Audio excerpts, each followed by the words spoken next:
Well, the last few months of the project have been an absolute blur. We've gone from a shell, a building site, to a completely open and revolutionised museum.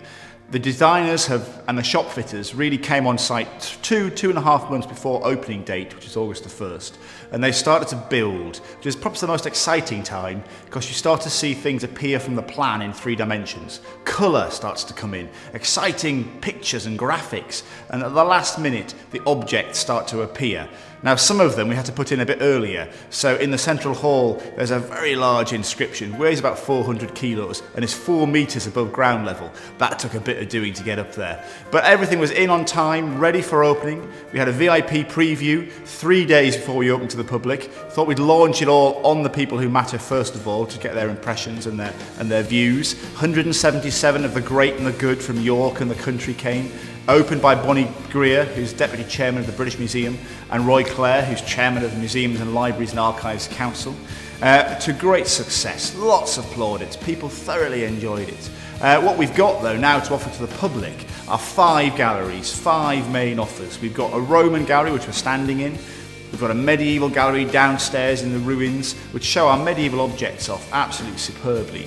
We have for the first time, a natural history gallery dedicated to extinctions. So from dinosaurs to dodos, all the way through moas and beetles and lions. You can come and see them all.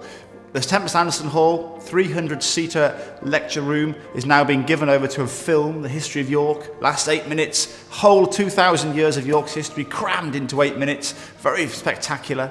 And lastly, our learning level, the upper floor of the museum, which is a library, 42,000 books, a reading room, plush carpets, nice soft seats, take the weight off your feet, have a different pace, and 2 learning rooms which are open to the public to have a go at making a mosaic, making a skeleton, drawing pictures, seeing what the formal education, the school groups do. So the public arrived. We had a special golden ticket day just for the local residents. 2,500 people queued to get into the Yorkshire Museum. Never been heard of before. We were all there in our t-shirts welcoming people in, and we opened to the public on the 1st. And since then, the visitor numbers have been phenomenal. We've had more people in the 6 to 8 weeks we've been open than the whole of last year before we closed.